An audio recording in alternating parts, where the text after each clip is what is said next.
한 남성이 자전거를 타고 덤프트럭 옆을 지나갑니다.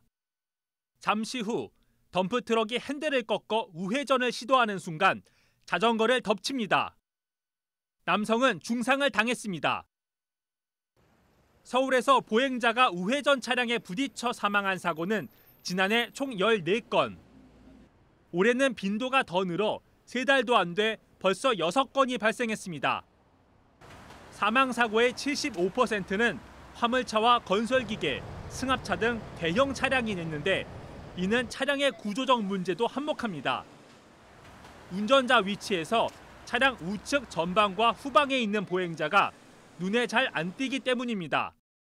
보행자나 이런 사람들은 그 차량들의 특성을 잘 모르거든요. 알아서 잘 피하겠지 이렇게 생각하니까. 근데 사실은 그 큰 차들은 회전할 때 차량의 뒤쪽이 안쪽으로 들어오는 경향이 되게 많아요. 그러다 보면 이제 뒤쪽에서 이렇게 부딪히게. 그렇다고 보행자가 대형 차량만 조심한다고 될 일은 아닙니다. 시내 도로에 나가봤습니다. 동대문의 한 횡단보도입니다. 이곳은 보행자를 위한 일반 신호등조차 설치돼 있지 않은데요.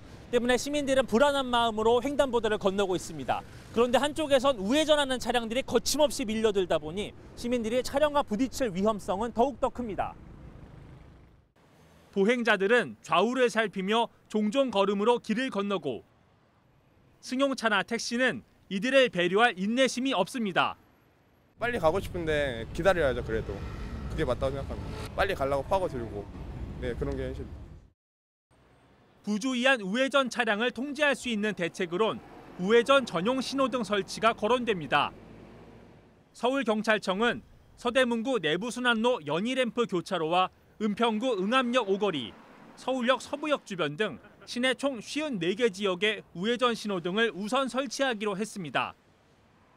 그렇다면 이미 설치된 우회전 신호등은 제대로 기능을 하고 있을까? 이곳은 청량리역 앞입니다. 우회전 신호등이 설치돼 있는데요. 차량들이 얼마나 잘 지키는지 지켜보겠습니다. 우회전 신호등에 빨간불이 켜 있고 버스가 멈춰섭니다.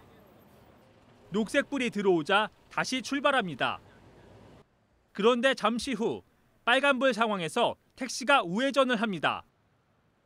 뒤따라온 차들도 신호를 무시하긴 마찬가지입니다. 10대에서 10대 다 지켜주는 게 맞는 거죠. 10대에서 한두 대 정도는 안 지킨다. 그럼 거기 단속이 필요한 거고 사람들의 인식도 운전자들의 인식을 좀 우회전 신호는 꼭 지켜야 된다라는 거 뭐 경고 표지를 하나 더 해준다든지 좀 경각심을 줄 필요가 있죠. 하지만 실제 사망사고의 절반 이상은 도로폭이 6m가 안 되는 소규모 교차로나 이면도로에서 나고 있는데 이들 도로엔 우회전 신호를 설치하기 어려운 게 현실. 때문에 운전자와 보행자의 각별한 주의가 최선의 대책이라고 전문가들은 조언합니다. TBS 이강훈입니다.